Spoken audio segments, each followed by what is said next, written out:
नमस्कार, मैं रविंद्र कुमार। आप देखना शुरू कर चुके हैं आपका अपना भरोसेमंद चैनल दोस्तों हिंदी दस्तक यूपी। आप जानते हैं हिंदी दस्तक यूपी निष्पक्ष खबरों के नाम से जाना जाता है। आज ऐसी खबर मैं आपको बताने जा रहा हूं, बाबा साहब डॉक्टर अम्बेडकर से जुड़ी है, उनके स्टैच्यू से जुड़ी है, उनके मान सम्मान से जुड़ी है, बाबा साहब डॉक्टर अम्बेडकर के और कॉन्स्टिट्यूशन से जुड़ी हुई एक खबर है। दोस्तों आप देख रहे हैं भारत में क्या कुछ हो रहा है कि बाबा साहब डॉक्टर अम्बेडकर की मूर्तियां तोड़ी जा रही है, उनका अपमान हो रहा है। दोस्तों उनकी मूर्ति न्यायालय में नहीं लगने दी जा रही। अभी ग्वालियर में आपने देखा, मध्य प्रदेश के ग्वालियर में बाबा साहब डॉक्टर अम्बेडकर की मूर्ति वहां पर लगने नहीं दी गई और बाबा साहब का अपमान किया गया और एक पानी पिलाने वाले क्लर्क को बाबा साहब डॉक्टर अम्बेडकर से कंपेयर किया जा रहा है। तो तमाम चीजें भारत में चल रही है, लेकिन एक इंटरनेशनल अपडेट है, मैं आपको बताने जा रहा हूं।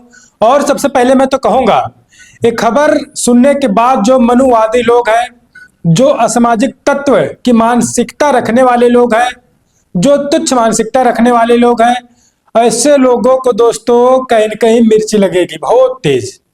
और ऐसे लोग हो सकता है चुल्लू भर पानी में अपना नाक रगड़ सकते हैं एक खबर सुनने के बाद।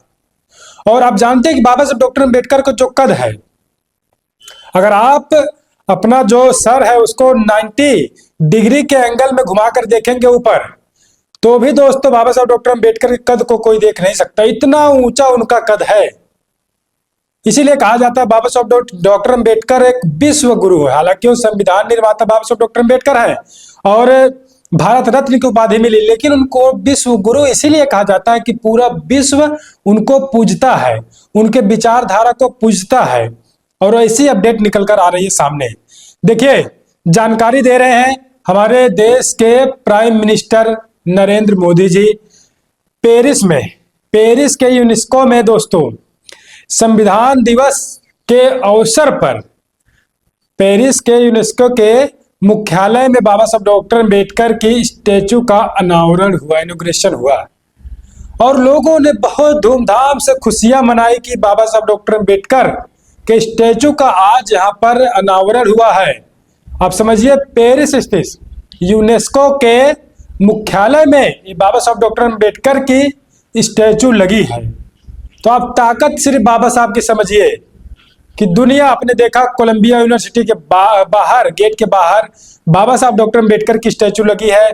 चाहे फ्रांस की बात मैंने आपको बता रहा हूँ, जापान की बात ले लीजिए, चीन की बात ले लीजिए, अमेरिका की बात ले लीजिए, जर्मनी की बात ले लीजिए, ऐसा कोई देश दोस्तों नहीं बचा जहां बाबा साहब डॉक्टर अम्बेडकर की स्टैचू ना लगे और स्टैचू ना लगी हो।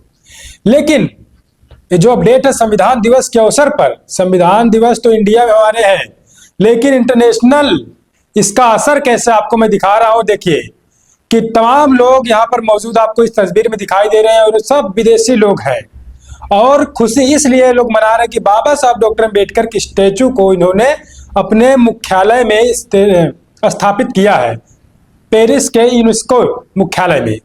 तो आप समझिए कि बाबा साहब डॉक्टर अम्बेडकर की तस्वीर, उनके स्टैचू का पूजा, उनके विचारों की पूजा पूरे भारत में, पूरे देश में होती है। और कुछ लोग हैं इंडिया में जो मनुवादी विचारधारा के लोग हैं, जो तुच्छ मानसिकता विचारधारा के लोग हैं, जो लोग ये नहीं चाहते कि यहाँ पर भाईचारा स्थापित हो, इक्वालिटी स्टेबल हो इंडिया में। ऐसे ही लोग बाबा साहब डॉक्टर अम्बेडकर के विचारों का विरोध करते हैं, उनके संविधान का विरोध करते हैं, बाबा साहब डॉक्टर अम्बेडकर के स्टैचू का विरोध करते हैं।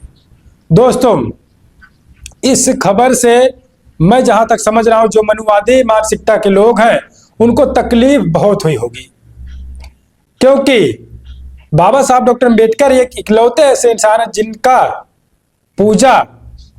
पूजा पूरा विश्व करता है, जिनके तस्वीर को पूरा विश्व पूजा करता है, जिनके तस्वीर को हर एक मुख्यालय में लगाया जाता है। कोलंबिया यूनिवर्सिटी आप देख लीजिए, वहां पर बाबा साहब डॉक्टर अम्बेडकर की स्टैचू यूनिवर्सिटी के बाहर लगी है। तो यह है बाबा साहब डॉक्टर अम्बेडकर का पावर और यह कॉन्स्टिट्यूशन का पावर। जो लोग कहते हैं संविधान को बदल देंगे, कुछ लोग चोला पहनकर आएंगे और हाईलाइट होने के लिए कहते हैं कि संविधान में गलतियां हैं, संविधान बदल देना चाहिए। तो ऐसे चोलाधारी लोगों के लिए खबर कहीं न कहीं सबक है, सीखना चाहिए, विदेश के लोगों से सीख लेनी चाहिए, ऐसे लोगों से जो बाबा साहब डॉक्टर अम्बेडकर का मान सम्मान इस कदर कर रहे हैं। तो दोस्तों अपडेट आपको कैसी लगी हमको बताइएगा। हम आपके लिए निष्पक्ष अपडेट लेकर आने का लगातार प्रयास करते रहेंगे। और गुजारिश आखिरी में करेंगे, आप चैनल को सब्सक्राइब कर लीजिए, वीडियो को लाइक कर लीजिए, हो सके चैनल को आर्थिक मदद करें ताकि ऐसे अपडेट आपको निष्पक्ष तरीके से दिखाने का प्रयास पूरी तरीके से मजबूती के साथ किया जाए। तो चलिए मिलेंगे कुछ अगली अपडेट में। आप बने रहे अपने चैनल हिंदी दस्तक यूपी पर।